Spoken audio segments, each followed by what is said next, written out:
Selamat jumpa lagi dengan saya.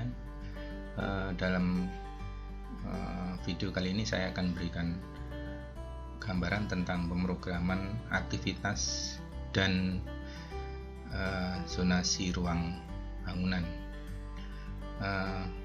Dan nanti ada tambahan beberapa hasil setelah melakukan pemrograman itu.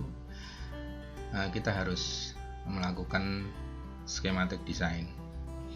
Jadi sampai tahap itu kita bisa melakukan perhubungan atau dengan komunikasi dengan klien kita ketika kita membuat rancangan bangunan. Oke, selanjutnya kita menuju langsung topik utamanya, yaitu tentang pemrograman aktivitas dan zonasi. Pada prinsipnya bahwa sebelum memulai perancangan, semua proses koleksi data itu tentang aktivitas dan lain-lainnya itu harus kita lakukan, ya. Tentunya karena kita membuat sebuah objek, mendesain sebuah objek bangunan yang notabene itu digunakan untuk beraktivitas, untuk sebuah wadah kegiatan, sebuah lingkungan binaan, maka apa saja yang menjadi komponen penyusunnya ketika rancangan tersebut digunakan pada setelah jadi, yaitu kita harus memikirkan hal tersebut. Tentunya pada konteks ini kita bisa banyak berhubungan dengan masalah karakteristik ruang, kemudian isi apa saja yang ada di dalam ruang tersebut, kemudian juga pengguna ruang bangunan, dalam hal ini mungkin manusia, ya, berapa orang jumlahnya, kemudian dimensi secara umum, standarisasi ukuran manusia itu berapa, nanti kita bahas. Dan kemudian juga aktivitas pengguna, karena aktivitas pengguna itu di masing-masing objek bangunan mungkin sangat berbeda. Dengan adanya perbedaan aktivitas pengguna ini tentunya akan mempengaruhi luasan atau meter persegi dari ruang tersebut, ya. Kita bahas satu persatu secara singkat saja supaya memudahkan pemahaman pada waktu memulai merancang. Nah, yang pertama tentang karakteristik ruang. Karakteristik ruang itu nanti sangat dipengaruhi oleh biasanya penyusun-penyusunnya yang ada di dalam ruang tersebut, ya. Tentunya ini akan memberikan dampak terhadap aktivitas dan penggunaan ruang tersebut. Jadi karakteristik ruang itu nanti menjadi warna dari sebuah ruangan atau bangunan yang kita buat. Kemudian isi ruang. Isi ruang ini, ya, kalau kita secara umum melihat bahwa isi ruang itu bisa berupa makhluk hidup ataupun yang benda mati, ya. Kalau yang makhluk hidup nanti kita dibahas tersendiri, ya, jadi pengguna ruang. Kemudian yang benda mati ini harus kita inventarisasi, kita koleksi data apa saja yang dibutuhkan, termasuk di sana meubiler dan peralatan mungkin, ya, untuk sebuah ruang kerja dan ruang tidur mungkin sangat berbeda isi ruangnya, ya. Ya, secara umum Anda semua bisa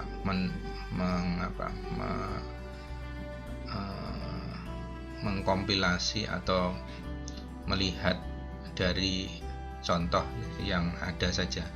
Jadi kalau Anda berada di ruang tidur, kamar tidur atau ruang tamu, pasti akan berbeda isi ruangnya, ya, karena di situ menyangkut faktor lain, aktivitas yang berbeda. Nah, kemudian pengguna ruang. Pengguna ruang ini pengguna ruang ini tentunya juga mempunyai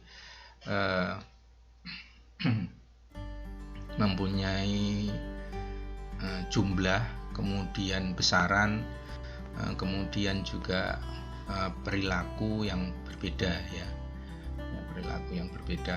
Nah, Anda harus melakukan sebuah riset kecil tentang penggunanya ini, sehingga memahami kira-kira apa saja yang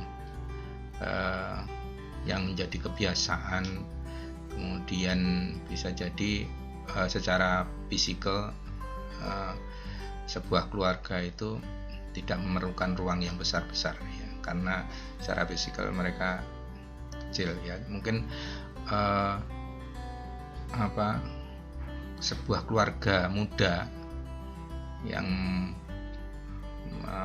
anaknya masih kecil-kecil dan jumlahnya tidak banyak, mungkin sangat berbeda sekali dengan kalau kita merancang membuat sebuah keluarga yang sudah dengan orang tua yang mempunyai anak banyak dan sudah besar semua.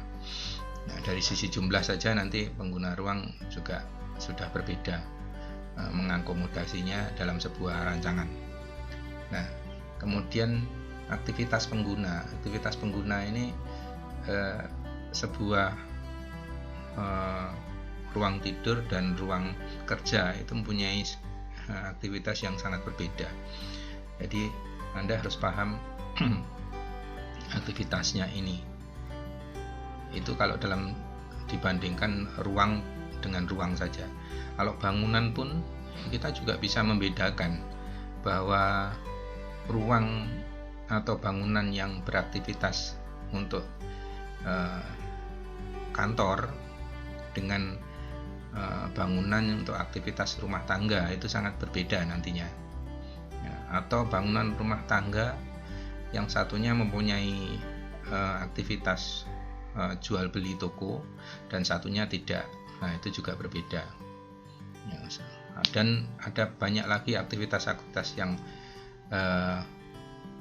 kompleks di rumah tangga itu yang mungkin tidak terakomodasi di desain-desain yang umum, dan itu harus secara spesifik Anda gali, Anda koleksi aktivitasnya supaya desain itu nanti bisa berguna ya, bermanfaat dan sesuai dengan targetnya. Nah, kalau saudara sudah melakukan koleksi data ini ya, koleksi data aktivitas dan teman-temannya ini, Anda bisa langsung menuju membuat sebuah studi luasan ruang. Nah, studi luasan ruang ini sebenarnya studi yang dilakukan untuk mengetahui satuan luasan aktivitas yang dilakukan oleh pengguna. Ya, di situ tentunya akan mempertimbangkan isi ruang, pengguna ruang, dan aktivitas pengguna. Ini satuan. Jadi pamannya orang mau tidur itu, kalau yang pertama tadi kita koleksi datanya semua, kita sekarang membuat sebuah modul-modul aktivitas ruangnya. Pamannya ruang tidur itu nanti karena ini studi luasan, maka yang dihasilkan adalah sebuah luasan ruang ya, luasan ruang meter persegi ruang tersebut ketika digunakan untuk beraktivitas. Umpamanya ruang tamu, kita ada aktivitas menerima tamu, aktivitas duduk, kemudian aktivitas berbincang di sana, kemudian ada juga mungkin sirkulasi, untuk aktivitas sirkulasi ya. Barangkali juga kalau ada beberapa karakteristik budaya itu juga kita menyuguhkan makanan dan lain-lainnya ya, dan itu menjadi sebuah karakteristik yang harus Anda pahami dan Anda Anda tampung, Anda akomodasi untuk sebuah. Jadi studi luasan ruang ini bisa Anda lakukan per satuan aktivitas ya, satuan aktivitas atau persatuan fungsi dari sebuah ruang tersebut ya. Saya akan berikan gambaran tentang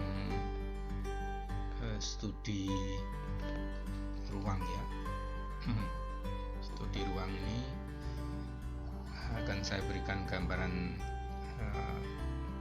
sketsa yang mungkin bisa menjadi acuan. Gambarannya seperti ini. Ketika kita membuat studi ruang ya, umpamanya saya ingin membuat sebuah ruang kerja ya. Ini ada ruang kerja. Saya membuatkan simulasi ruang kerjanya dulu.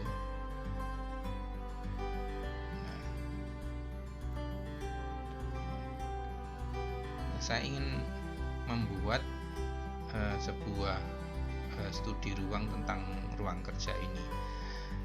Kalau kita ruang kerja biasanya kita butuh sebuah kursi, meja ya, kemudian mungkin almari penyimpan, dan kemudian meja itu ada beberapa ya, ada meja untuk kerja, mungkin meja untuk menggambar ya, mungkin seorang arsitek dan lainnya, mungkin meja lainnya. Nah, kita akan membuat sebuah studi. Nah, ini umpamanya ini ada meja, ukurannya sudah harus Anda tentukan nanti karena sesuai kebutuhan. Biasanya sudah ada ukuran tertentu yang harus disediakan ya, harus disediakan seperti ini. Ini saya beri ukuran dan lain-lainnya. Nah, saya kembali lagi ke sini.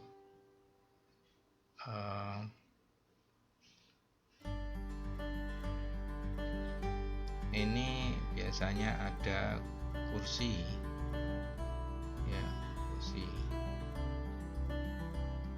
kursi di tengahnya pasti biasanya ditempati oleh ya. Nah, ini duduk. Nah, seperti itu. Jadi Anda harus membuat simulasi ininya. Ini berapa, kemudian kursi berapa, ini ya. Kemudian mejanya tadi, kemudian lebarnya ini berapa. Nah, sehingga nanti didapatkan luasan total kira-kira ketika orang itu beraktivitas ya, yang saya buat biru ini ya, biru ini untuk beraktivitas. Nah, tentunya dengan tambahan sirkulasi di samping-sampingnya ya, Anda bisa tambahkan itu untuk, nah, bisa Anda tambahkan. Jadi totalnya jadi seperti ini. Jadi ini yang dilakukan untuk melakukan studi ruang, studi satuan ruang. Ini hanya untuk kebutuhan dia bekerja, beraktivitas di meja ya. Bisa jadi ini memakan ruang di sini ya, di sini ya, bisa di sini. Nah, ketika dia beraktivitas, ini beraktivitas berarti bekerja di meja kalau dia bekerja umpamanya dia sedang menggambar ya, buku gambar atau meja gambar tentunya lebih besar dia ya, fotonya lebih besar. Ini biasanya ada ininya, kemudian nanti orangnya bekerja di sini ya, di sini, kemudian di sini ya, seperti itu. Nah, ini kursinya juga, dia biasanya juga pakai kursi. Nah, pakai kursi, dan dia biasanya juga menempatkan meja kecil untuk peralatan dia, mungkin ya, di sini ada meja kecil.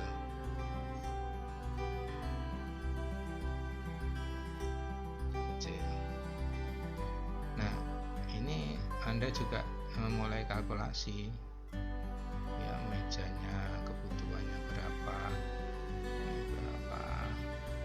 kemudian sampai ini berapa sama kursinya ya, kemudian ditambah ini ya, juga ini, dan total nih akhirnya dapat satuan pamannya nih ya, buat satuan luasan seperti ini. Nah, bisa jadi ini tempatnya di sini pamannya.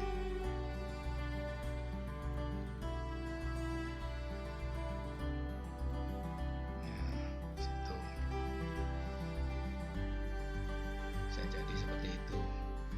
Dan mungkin sudah juga ada lemari penyimpanan ya, lemari penyimpanan gambar atau buku dan lain-lainnya. Ini Anda buatkan biasanya nanti terus ini.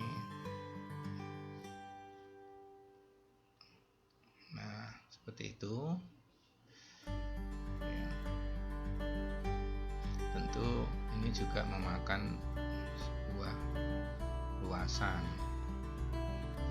ya, sebuah luasan ini untuk sirkulasi dan lain-lain. Nah, ini kalau sudah dapat luasannya, tentunya Anda akan pindahkan ke sini.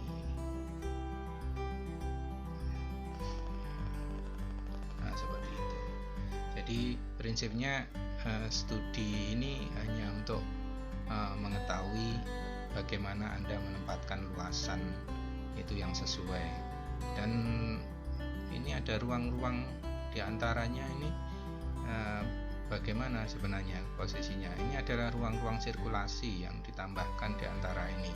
Jadi biasanya Anda bisa tambahkan sekitar 30% ya, di antara ruang-ruang sirkulasi ya, yang saya beli 30%. Jadi itu yang bisa Anda lakukan ketika melakukan studi luasan ruang. Setelah koleksi data selesai, kemudian membuat satuan studinya, studi luasan ruang satuannya selesai, maka langkah selanjutnya yaitu Anda memprogramkan, ya, menyusun. Kalau satuannya sudah selesai, maka program ruang menyangkut keseluruhan secara entitas dalam sebuah bangunan tersebut ya. Jadi satuan-satuan tadi yang sudah Anda studi persatuan itu Anda manajemen Anda atur menjadi sebuah entitas, yaitu bangunan tersebut. Jadi deduktif ya, jadi yang kecil-kecil kemudian dijadikan satu untuk dihubungkan. Nah tentunya untuk menghubungkan ini juga perlu sebuah tambahan aktivitas yang tentunya yaitu sirkulasi biasanya ya. Anda bisa menambahkan sirkulasi 30% untuk membuat perhubungan itu menjadi satu, karena tentunya untuk dari satu bagian ke bagian yang lain itu membutuhkan sebuah sirkulasi ya, sirkulasi untuk menghubungkan antar ruang tersebut. Nah, kalau program ruang ini menyangkut Anda bisa buat dalam bentuk tabel ya. Nah, bentuk tabel ini untuk memudahkan ya, karena biasanya program ruang itu dalam sebuah bangunan cukup banyak, apalagi kalau bangunan itu bangunan layanan atau bangunan umum atau yang bangunan yang besar ya. Yang besar itu biasanya nanti menyangkut sebuah organisasi ruang yang cukup banyak komponennya. Nah, dalam tahap ini kalau sebuah rumah tinggal ya, itu biasanya ada ruang tamu, ruang makan, kemudian ruang tidur ya, kemudian fasilitas-fasilitas seperti kamar mandi dan lain-lainnya. Dapur, garasi ya, mungkin ada ruang kerja khusus atau ruang taman khusus ya, mungkin bisa diakomodasi, dan itu harus Anda organisir bisa dalam bentuk tabel seperti ini. Jadi ada identitas ruang, kemudian aktivitasnya apa saja. Ini dari studi-studi tadi ya, perabotnya apa saja, terus pemakai ruang siapa saja, standar ruangnya. Ini standar ruang ini adalah pertimbangan standarisasi secara umum ya, karena mungkin secara umum itu bisa jadi cukup untuk sebuah klien, tapi bisa jadi tidak cukup ya, bisa jadi itu kurang. Nah, makanya standar ruang ini bisa dipakai untuk membantu mempermudah mengidentifikasi lebih secara instan, secara umum tuh mainstreamnya seperti apa. Nah, nanti tinggal ditambahkan saja apakah itu cukup apa kurang. Nah, kemudian yang terakhir di paling kanan itu kolomnya mungkin kebutuhannya yang sudah ditambahkan sirkulasi 30% umpamanya nanti ya. Dan kalau pemrograman ruang ini sudah selesai, Anda cukup punya bekal atau punya data untuk bisa melakukan sebuah studi skematik desain ya. Dari kebutuhan yang fisik ini Anda bisa mulai membuat skematik desainnya. Skematik desain itu seperti apa sebenarnya? Skematik desain itu berarti mengakumulasi kebutuhan-kebutuhan dari pemrograman sederhana ini tadi ya, 3 langkah pemrograman sederhana itu. Jadi kompilasi, studi satuan ruang, kemudian di program ruang.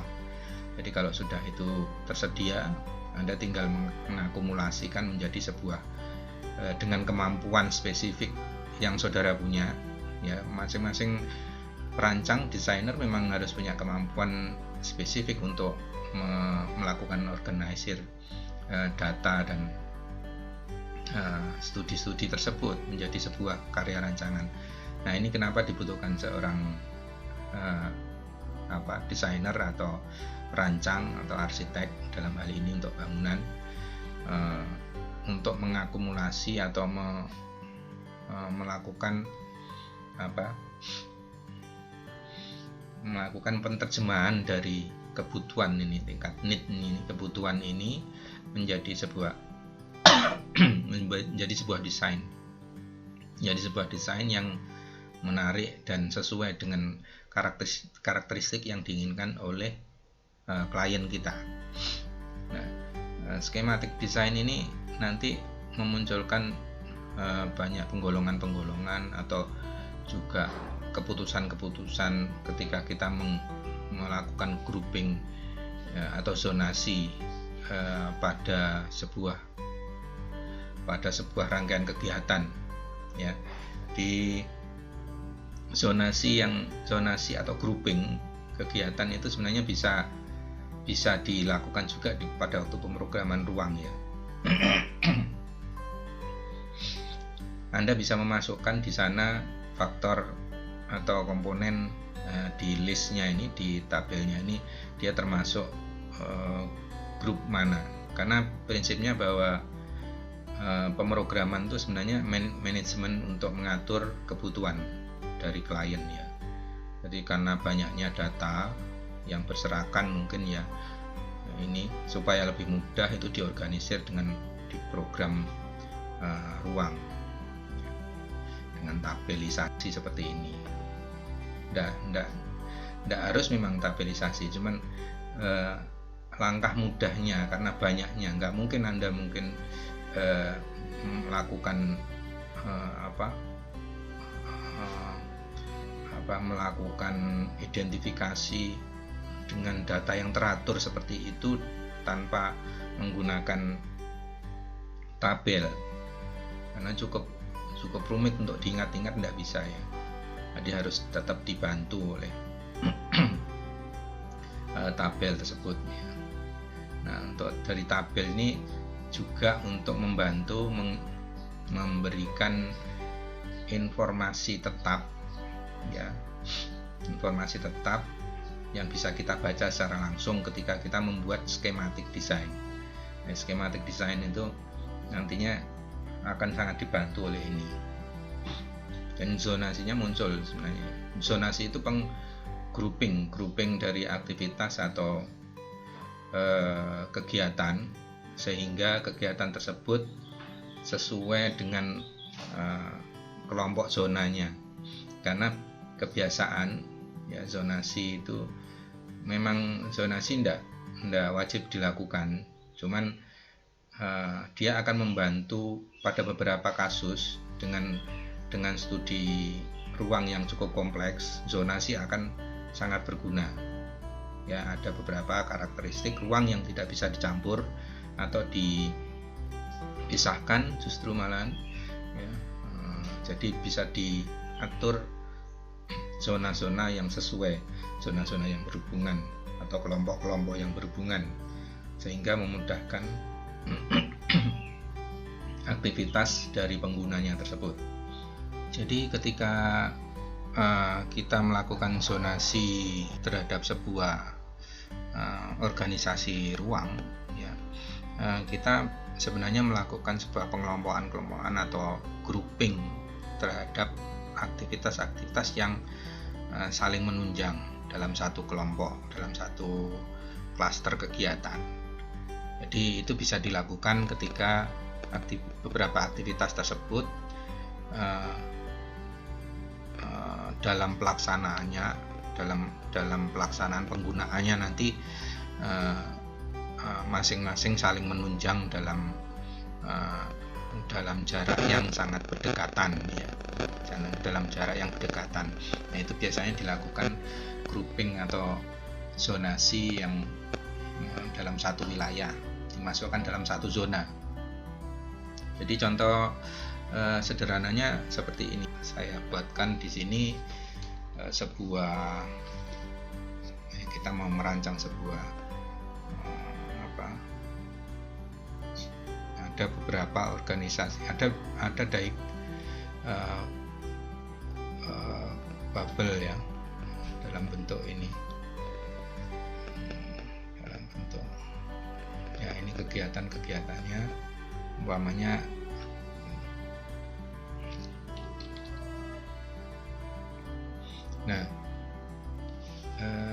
saya ingin menunjukkan tentang kegiatan-kegiatan grouping itu dilakukan ya biasanya, atau zonasi itu dilakukan. Nah, ini umpamanya kegiatan 1, 2, 3, 4 ini mempunyai sebuah kesamaan ya, sebuah kesamaan aktivitas. Ya, saya coba kasih kode ini. Nah, ini kesamaan aktivitas ya, atau karakteristik aktivitas.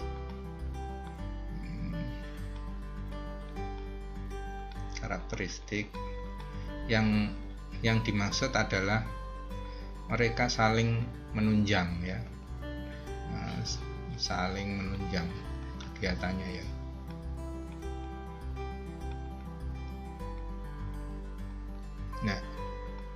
Nah ini saling menunjang. Begitu juga yang lainnya, kalau kita mau membuat klasterisasi kelompok dari zonasi, itu biasanya yang sama ya, yang sama. Nah ini sama, ini saya ulangi biar tebel nih, biar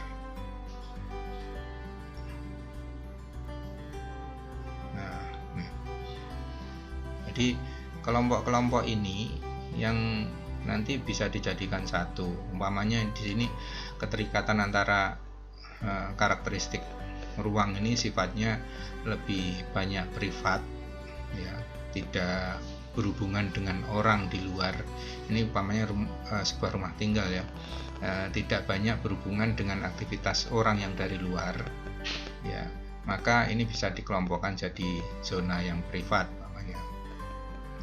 kelompok zona privat. Nah, umpamanya ini yang kedua, kelompok kedua ini lebih banyak berhubungan dengan orang luar atau menerima tamu, dan mungkin kantor atau toko dan lain-lainnya. Ada ruang bersama, lobi, kemudian ada ruang toko, ada ruang kerja, ada ruang ya untuk yang banyak. Nah ini mungkin nanti bisa digolongkan dalam zonasi yang non privat atau umum ya, umum. Jadi umumnya kalau kalau kita lihat biasanya ya, kalau ini ada sebuah, ini contoh sederhana saja, ini sebuah site. Nah itu kebiasaan di masyarakat kita adalah membuat zonasi yang seperti ini ya, membuat zonasi seperti ini. Nah, ini dibagi karena ini aksesnya hanya dari sini ya, hanya dari sini. Nah, maka ini kita bagi jadi 3. Jadi yang belakang sendiri adalah zona privat, ini semi privat. Nah ini biasanya umum. Nah itu karena biasanya coupling rumah itu seperti ini, dan masyarakat kita, budaya kita memang tidak banyak mengenal zona yang terbuka ya, yang terbuka untuk umum. Jadi mereka memisahkan sama sekali dengan zona yang umum. Jadi akhirnya terjadi zonasi yang seperti ini. Sebenarnya zonasi ini tidak mutlak untuk dilakukan dalam sebuah organisasi ruang, cuman permintaan itu umumnya ada bagian-bagian privat yang tidak bisa kita tolak untuk harus dimasukkan dalam sebuah zonasi yang umum ya. Jadi seperti itu. Nah nanti pada proyek, kalau klien Anda mempunyai lahan yang umpamanya yang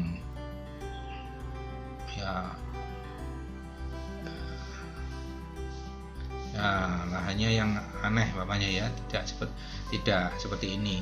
Tapi biasanya tetap saja bahwa orientasi itu kalau di masyarakat kita biasanya tergantung pada orientasi jalan ya.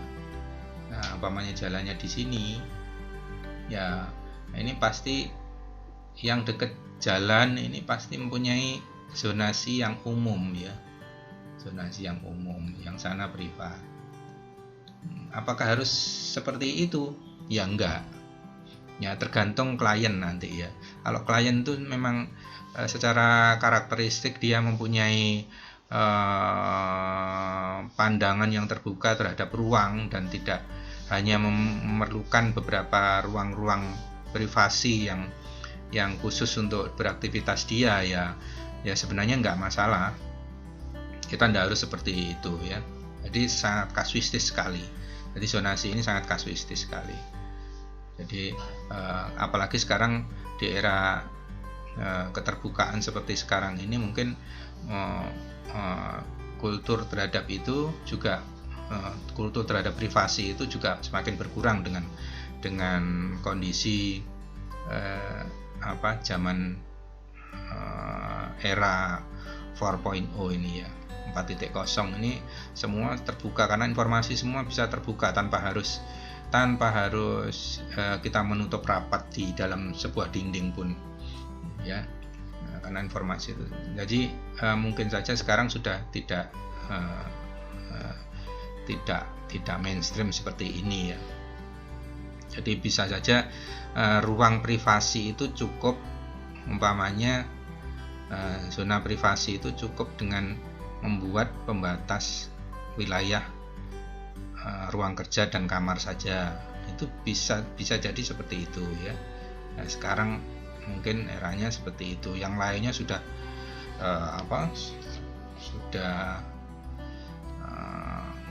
sudah tidak terlalu privasi ya. Nah, privasinya hanya di lainnya sudah dimati secara terbuka. Jadi orang, keluarga atau teman hendetolan yang lainnya juga bisa menikmati, karena ruang-ruang terbuka itu nanti menjadi sebuah kekuatan tersendiri bagi pemiliknya untuk lebih menyenangi, menjadi sebuah place atau ruangan atau tempat yang berkarakter, yang sesuai dengan keinginannya klien. Jadi seperti itu gambarannya ketika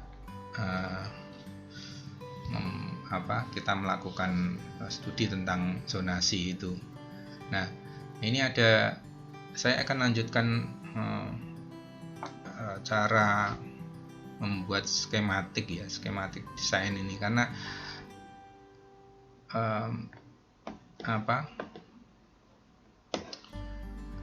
langkah kita yang setelahnya yang penting dalam ini adalah membuat skematik desain. Skematik desain itu apa? Skematik desain itu adalah sarana ya, media untuk melakukan eksplorasi terhadap fakta-fakta tadi, data tadi, dan proses studi riset kecil tadi, analisis tadi, menjadi sebuah desain, sebuah karya nanti menjadi gagasan, idenya ya. Nah, ini proses yang sangat krusial ketika Anda harus membuat ide yang cukup menarik di sana, karena muatan karakteristik dari klien maupun dari kita perancang itu, muatan karakteristiknya harus muncul di sana. Jadi konteks-konteks yang harus dibangun di dalam desain itu muncul di skematik desain. Ini pada perancangan selanjutnya Anda akan mempelajari perancangan yang lebih advance, maksud saya itu akan pelajari cara yang lebih detail tentang mengolah skematik desain ini. Tapi pada kali ini dengan objek sekitar bangunan 2 lantai maksimal atau 1 sampai 2 lantai rumah tinggal itu cukup saya berikan gambaran seperti ini. Jadi desain skematik itu nanti menjadi standarisasi dokumen sebenarnya ke klien. Dari kalau Anda mengikuti peraturan internasional pun biasanya desain skematik menjadi syarat utama untuk melayani klien ya. Jadi pelayanan terhadap klien itu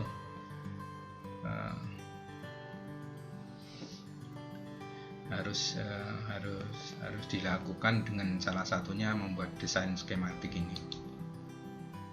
Nah, ini salah satu contoh. Kira-kira saya akan beranjak pada langsung contoh saja, karena ini berhubungan dengan proses pragmatik atau motorik kita, bahwa merancang itu sebenarnya ya harus melakukan sesuatu ya. Jadi tidak berteori ya, tapi teori hanya sebagai bentuk menunjang saja. Jadi ini salah satunya adalah salah satu hasil karya kompetisi, desain kompetisi, yaitu falling water cabin. Ya, diinspirasi dari falling waternya mungkin Frank Lloyd Wright ya, mungkin ya, bisa jadi seperti itu, karena di beberapa gambarnya juga memunculkan prinsipalnya adalah Alan Maskin, kemudian desain prinsipalnya Tom Kundig. Nah, ini Tom Kundig ini mempunyai mempunyai riwayat histori yang cukup panjang untuk desain-desain seperti ini, dan salah satunya yang diikutkan kompetisi adalah ini. Dan ini cukup menarik, kenapa saya ambil, karena di sana Anda bisa belajar banyak tentang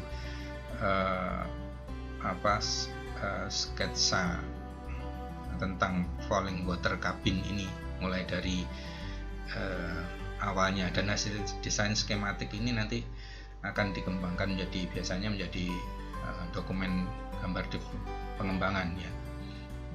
Jadi pada waktu nanti sampai dengan UTS, Anda harus bisa menghasilkan ini desain skematik ini yang sesuai dengan tematik yang sudah dibuat, yaitu healthy housing ya. Itu karakter atau kondisi yang diminta ya, healthy housing. Anggap saja klien Anda, klien saudara itu meminta sebuah wujud dari rancangan yang healthy housing sesuai dengan tematik saat ini di masa pandemi. Nah, ini adalah sketsa dari lahan ya. Yang dimaksud skematik itu sebenarnya bukan masalah hanya gambar skema ya, bukan. Skim itu berarti menggambarkan tidak real sebenarnya, tidak terlalu real ya, tidak terlalu real. Makanya di situ gambar sketsanya ini hanya menggambarkan saja, tapi validasinya tentang ukuran dan lain-lainnya itu harus direka ulang dalam sebuah dokumen. Ini adalah desain prinsipalnya. Ya, desain prinsipalnya seperti ini. Jadi kalau Anda lihat di sana kan ya, untuk tanaman ini kan disimbolkan dengan bulat-bulat ini ya, bulat-bulat dengan shadownya itu. Kemudian kontur ini ya, garis-garis ini ya, enggak di lapangan sih enggak ada garis-garis ini ya. Ini karena untuk menunjukkan ketinggian secara dari permukaan laut ini, karena makanya ada garis-garis kontur. Kalau di lapangannya tidak ada, makanya namanya skematik ya, skematik ini. Nah, jadi ilustrasinya seperti ini. Jadi bukan berarti skematik itu hanya kalau Anda mengasumsikan skematik itu hanya satu garis atau tidak menggambarkan, enggak menggambarkan, mewakili realitasnya, enggak ya, sedikit banyak harus mewakili realitasnya itu ya, seperti lekukan ini arahnya dan proporsinya gitu ya, dan garis-garis ini menunjukkan arah konturnya, arah turunnya ya, arah mana yang tinggi mana yang turun. Nah jadi secara skematik di sini digambarkan ini bahwa ini ada forest, hutan ya, hutan. Ini jadi kasih teks-teks seperti ini, dan ini ada rencana sebuah bangunan kabin ya, kabin karena bentuknya kotak ya, kabin seperti apa itu ya, seperti kabin itu ya, kotak itu. Jadi karena seperti kontainer ya, kontainer kabin seperti kontainer itu yang makanya dinamakan kabin. Jadi ada beberapa ini yang ditempatkan di sini. Nah ini Anda pasti mempunyai sebuah pertimbangan dari sisi klien kenapa menempatkan menempatkan bangunan kabin ini di sisi perbatasan antara forest dan savana ini, seperti ini ya, lapang, savana lapang. Nah, jadi ini bagian ini yang turun ini adalah seperti padang rumput saja, sedangkan sini adalah seperti hutan ya, sejenis hutan itu karena tumbuhannya lebat. Dia menempatkan di perbatasan ini, di bordernya ini. Tentu punya pertimbangan tersendiri, mungkin mendapatkan view yang baik pada dua arah ya, bisa jadi view yang terbaik dua arah. Bisa jadi juga di perbatasan ini juga mempunyai aliran udara yang lebih cepat atau lebih kencang ya, karena ada perubahan tekanan di antara dua tempat ini. Dan tentunya kalau suplai oksigen di bawah ini juga cukup banyak ya, dan itu sangat menguntungkan, sangat menyehatkan bagi ini kalau di bawah pohon ini. Bawah pohon ini ada aksesnya, kalau nggak salahnya aksesnya di sini, dan ada bangunan juga di sana. Jadi kalau Anda lihat, Anda perlu menggambarkan site-nya ini dengan baik ya, dengan komunikatif dan gambar yang informatif ya. Anda perlu membuat lingkungannya ini seperti apa sebenarnya, karena lingkungan ini yang bisa membangun suasana dan membangun karakter dari ruang yang diinginkan di sini. Nah, jadi harus Anda gambarkan potensi-potensinya ini dengan sketsa-sketsa yang cukup menarik. Wajib jadi karakteristik dari, karena sebenarnya memilih lahan itu kan juga sebuah tips tersendiri yang bisa menjadikan desain kita menjadi mempunyai nilai yang cukup bagus ya, baik dari sisi arsitektural maupun dari sisi cara penghunian nantinya.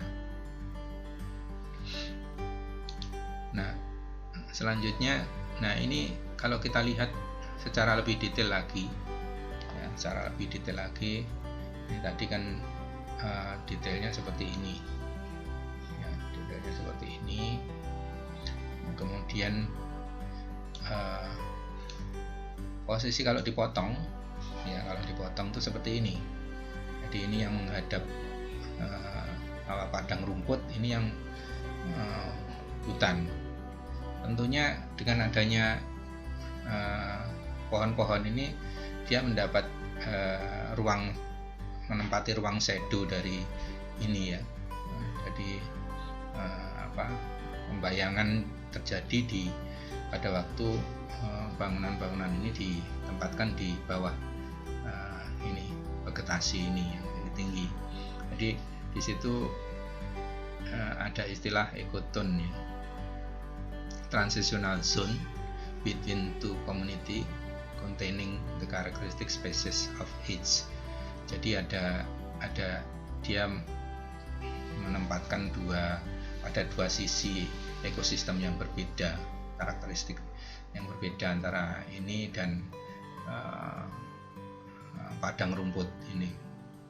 Jadi transisi, dia menempatkan di ruang transisi ini, dan itu memang menjadi bagian dari konsepsi bangunan ini. Nah, kalau kita lihat ini juga yang tadi skematik, tetap kita lihat ya, ini tidak merepresentasikan ke realitas gambar sebenarnya, tapi realitas konsepsi ya, realitas konsepsi Anda tentang sebuah tema atau karakteristik bangunan yang ingin dibangun. Kalau nanti Anda berhubungan dengan healthy housing, maka ya karakteristik itu harus dimunculkan dengan usaha-usaha seperti ini, termasuk mengatur site itu supaya menjadi sebuah potensi yang memberikan desain, menunjang desain supaya sehat ya, menjadi lingkungan yang sehat, sebuah karakteristik yang sehat terhadap sebuah hunian. Apakah kalau ini kan dapatnya alami, memilih tempatnya. Apakah buatan juga bisa ya? Anda membuat sebuah simulasi buatan untuk supaya lingkungannya bisa dapat kondisi yang alami, sehat, ya bisa. Anda bisa membuat taman atau membuat rekayasa lingkungannya supaya menjadi sebuah hunian yang cukup sehat. Saya sering menceritakan atau memberi informasi kalau di daerah tropikal memang yang sehat, yang bagus itu hunian itu ya yang banyak vegetasi ya, karena apalagi vegetasi yang bisa memberikan shadow, yang memberikan naungan, memberikan perlindungan dari sinar matahari yang cukup kaya dan cukup berlebihan, cukup banyak ya di tempat kita. Jadi Anda harus pikirkan masalah tersebut. Nah, kalau kita coba cek di sketsa ini ya, ini skematik desain ya. Jadi ide-idenya muncul di sana ya. Itu yang coret-coret ini adalah tanaman ya, tanaman yang tadi, yang forest tadi. Nah, sedangkan ke sana ada bagian yang terbuka dalam bangunan ini, bentuknya kabin seperti ini, kontainer itu, kotak ini dari satu sisi ya, dari satu sisi. Nah, ini denahnya. Nah, dia membuat seperti lubang. Ini tempat yang bagian tengah ini, karena ini lubang tengah ini, bagian tengah ini bisa jadi multifungsi ruangnya, bisa lubang seperti ini sehingga ruangan jadi terbagi dua, yang privat ya, ruangan tertutup maksudnya terbagi dua, ini dan ini, sedangkan ini bisa terbuka. Caranya gimana ya? Dia menyusun dinding yang bisa ini ya, bisa melipat ya, kayak pintu. Jadi ya, yang dari arah sana ke sini dan ini ke sini, bisa jadi terbagi dua. Jadi ini jadi sebuah ruang lobby yang cukup besar yang bisa dinikmati untuk apa saja ya, untuk apa saja. Jadi ini jadi sangat menarik kalau kita bisa melihat konsep yang ini. Dan Anda bisa membuat sebuah studi-studi yang seperti ini itu ketika membuat schematic design ya. Ini schematic design ya. Jadi buatlah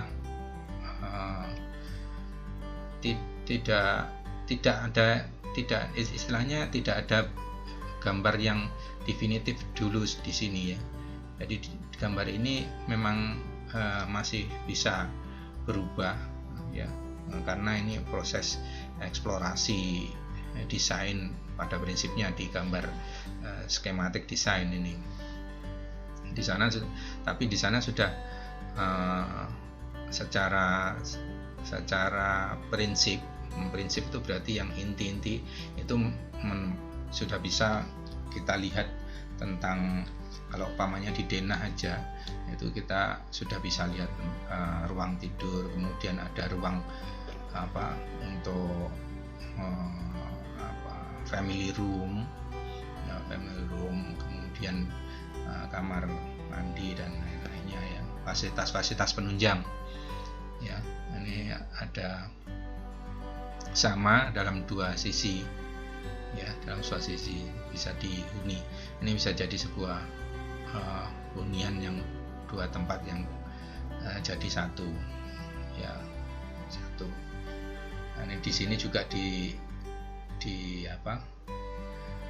dibuatkan informasi-informasi yang spesifik ya, yang menurut Anda perancangnya itu dibutuhkan sebuah informasi tambahan yang tidak bisa dibaca di sini ya, tidak bisa dibaca di gambar ya, seperti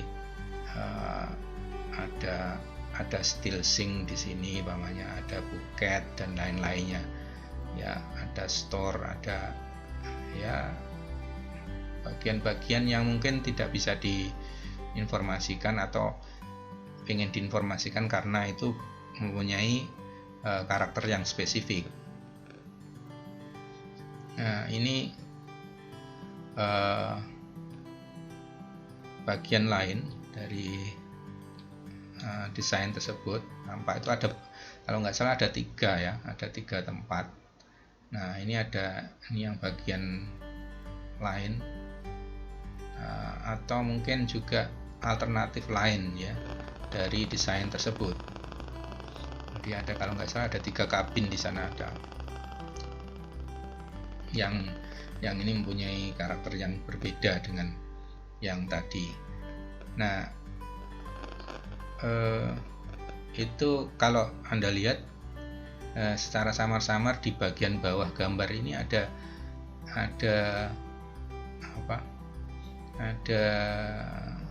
jejak gambar dari desain falling waternya Frank Lloyd ini kalau nggak salah ya. Dan ini memang sepertinya mengadaptasi dari desain tersebut ya, makanya judulnya kompetisinya falling water kabin ya, falling water kabin yang seperti falling water, mungkin seperti itu ya. Kompetisinya seperti itu. Jadi bersifat, karena memang ruang-ruang yang berbentuk balok panjang itu, kabin itu menjadi karakteristik dari bangunan falling water. Nah, jadi beranjak dari situ sepertinya ini terus dibuat kompetisi ini. Ini adalah gambar lain dengan masing-masing dengan karakteristik ruang yang berbeda ya, tentunya ini dengan studi yang berbeda tadi, dengan program ruang yang berbeda. Nah, program ruang ini masing-masing kalau harus Anda pastikan ada karakteristik dan pengguna. Ini juga karakteristik dan pengguna yang mungkin berbeda. Di program ruang nanti muncul di sini akhirnya ya. Luasan-luasan yang ada di program ruang itu memandu Anda untuk membuat ilustrasi di sketsa ini ya, di diagram skematik ini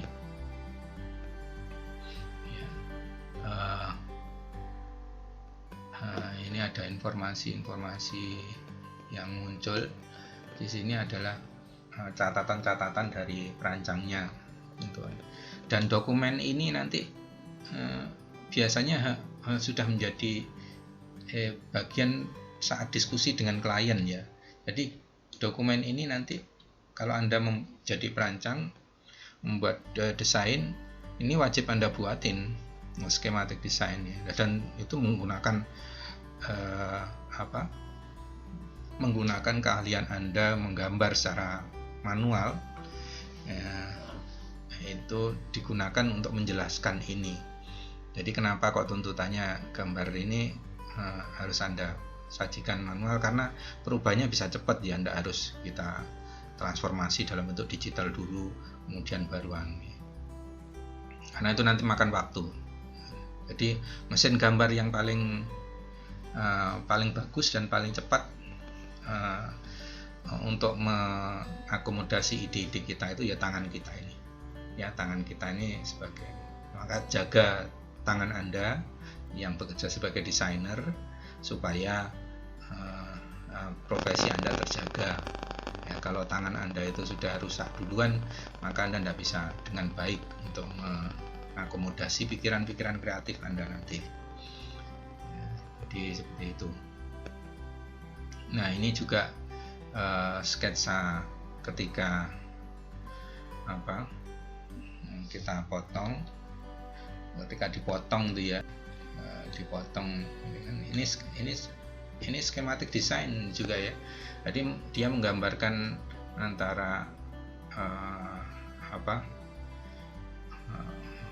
angin ya, udara yang masuk melalui bawah itu dengan biasanya ini terus dengan adanya tekanan yang ini langsung masuk ke bawah, ke atas sana. Ada cross ventilasi yang berjalan di sana, dia untuk menunjukkan seperti itu ya, antara ini forest dan ini padang, karena biasanya alirannya sini kan kenceng, tekanannya tinggi, nah, tekanannya rendah akhirnya sama. Nah, ini bagian-bagian yang harus harus Anda akomodasi di sana ya. Ini gambar dari kabin yang pertama tadi sepertinya ya, dengan memasukkan aliran udara di tengah ini. Jadi kalau asumsi saya bahwa dengan adanya pembukaan di sini, maka udara yang pengap yang biasanya akhirnya bisa dialirkan ke arah sana, dihalau atau dikeluarkan, dengan itu berkurang. Jadi permukaan volume yang di dalam ini semakin berkurang, maka polusinya semakin nanti kalau sudah ditutup lagi, terdapat udara segar yang bisa jadi seperti itu ya. Itu bisa Anda menjadi bagian dari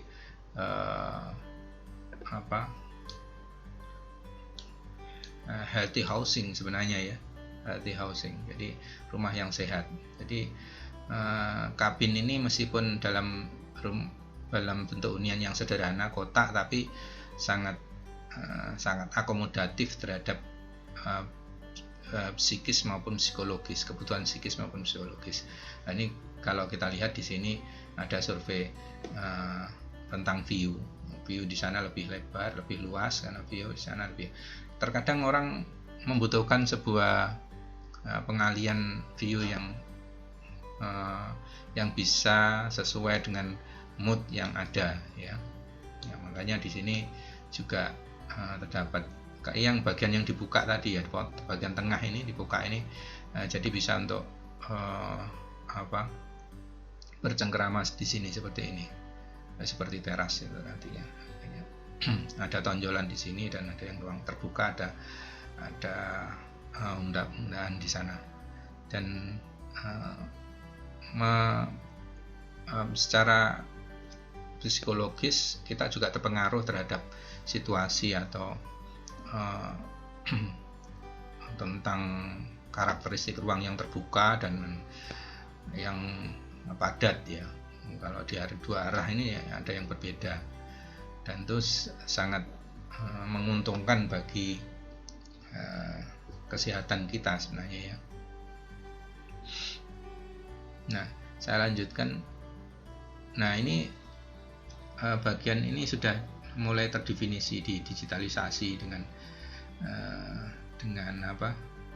dengan teknologi ya, mungkin sudah menggunakan gambar yang lebih definitif ya.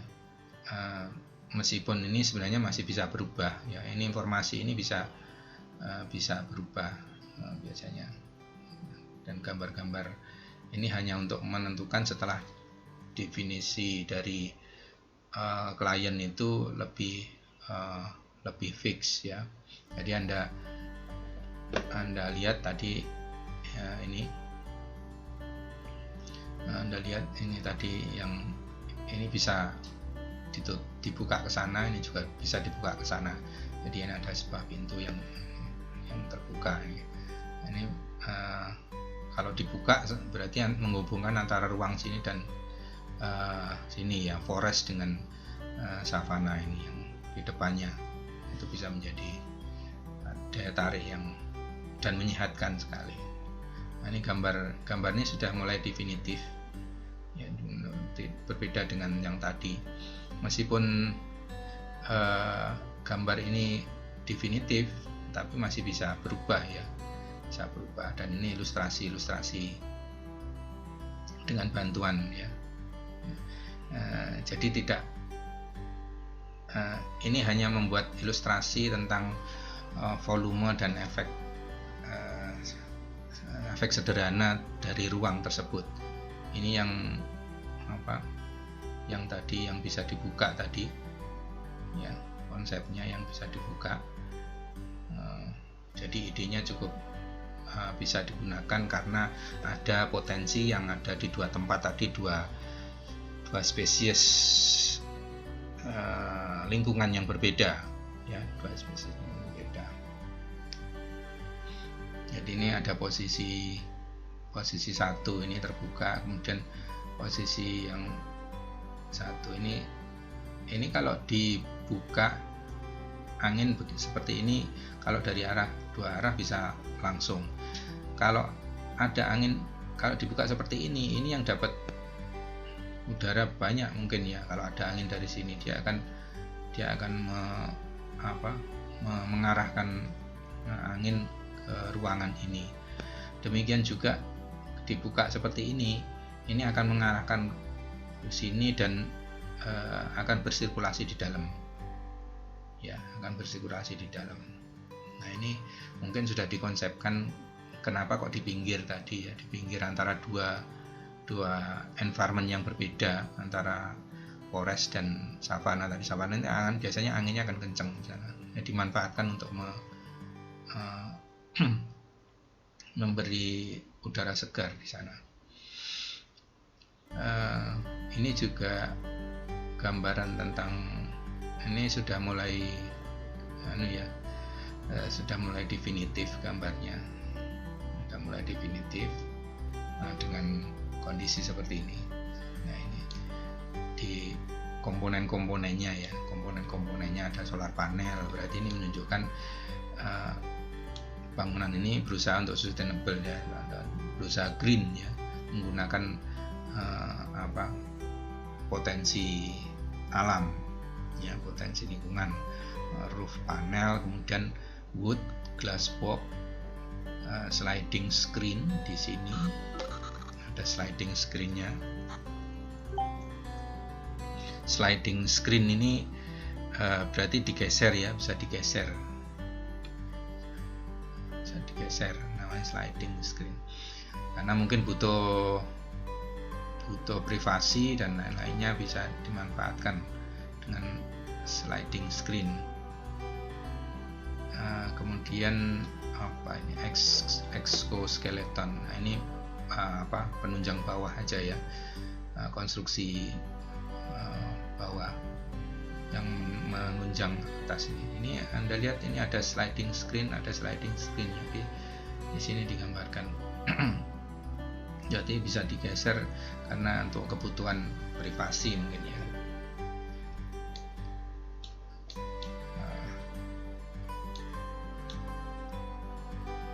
Nah, ini kalau Anda lihat, ini sebenarnya kanannya falling water nih. ini ya, falling water. Nah ini mungkin posisinya atau gimana, mungkin tempatnya ada di sekitar itu, jadi desainnya ini nafasnya menggunakan falling water ya, falling water kabin.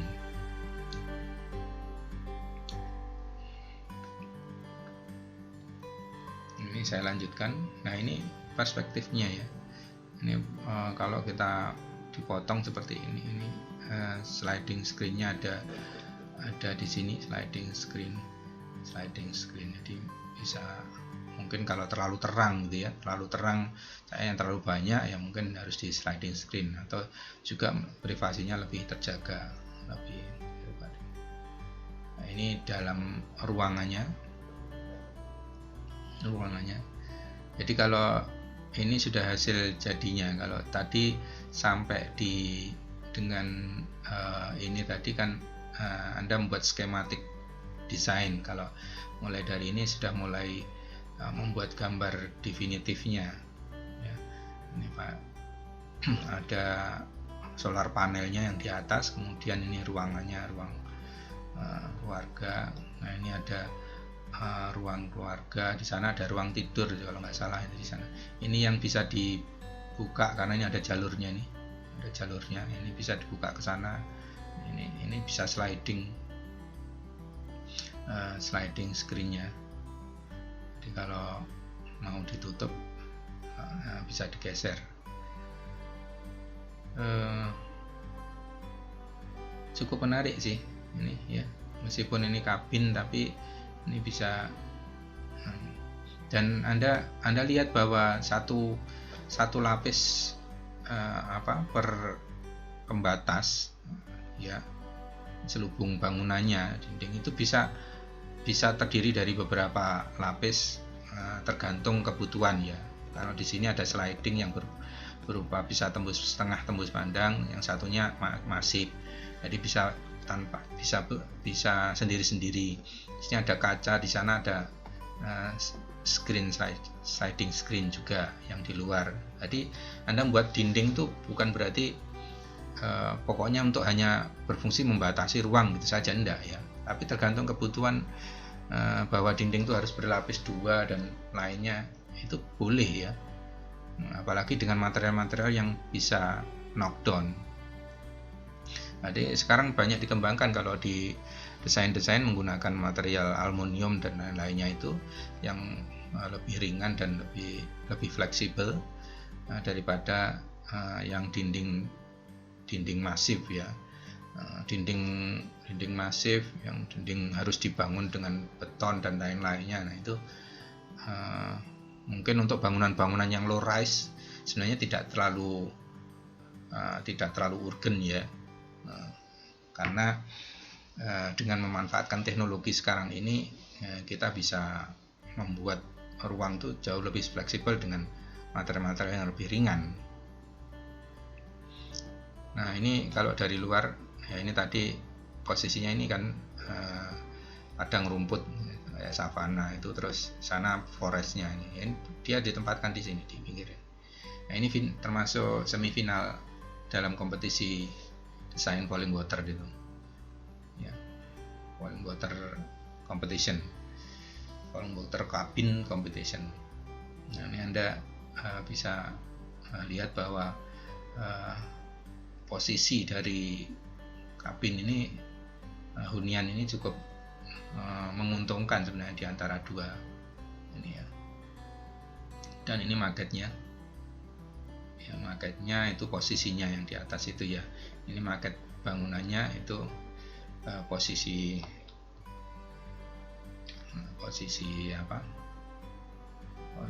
dari bangunannya tersebut ya, posisi dari bangunannya tersebut ini di sini. Ini hutannya seperti ini. Nah, sedangkan bangunannya ini. Nah, gitu. Jadi saya kira cukup menarik ya kalau Anda perhatikan tadi mulai dari awal ya, yang cukup Anda lakukan sebenarnya untuk merancang bangunan paling tidak yang low rise ini untuk bangunan rumah tinggal itu Anda sudah studi tentang data-data dari penghuni, kemudian juga lokasi ya tempatnya itu. Kemudian Anda buat sebuah studi ruangnya untuk kira-kira kebutuhan penghuni klien itu seperti apa ini. Kemudian Anda susun dari studi-studi yang kecil tadi menjadi sebuah program ruang yang dikelompok-kelompokkan kalau memungkinkan, kalau memang dibutuhkan. Kemudian baru dibuat studi dibuat skematik desainnya. Skematik desainnya seperti itu tadi, langkahnya bisa dimulai dari proses eksplorasi. Jadi dibutuhkan kepekaan, sekali lagi dibutuhkan kepekaan bagi Anda yang mau merancang sebuah bangunan arsitektur. Dibutuhkan kepekaan untuk merangkai data-data ini beserta dengan karakteristik tematik yang mau dibuat.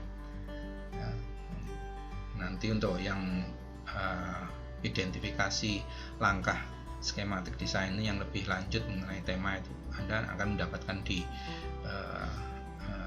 tayangan yang lain. Saya kira itu yang bisa kita bahas untuk kali ini. Semoga saja ini bisa memberikan inspirasi dan pencerahan bagi Anda yang belajar maupun sedang melakukan proses desain. Kita jumpa lagi di video selanjutnya. Semoga semuanya bisa lancar pada proses desainnya nantinya ya. Terima kasih, see you.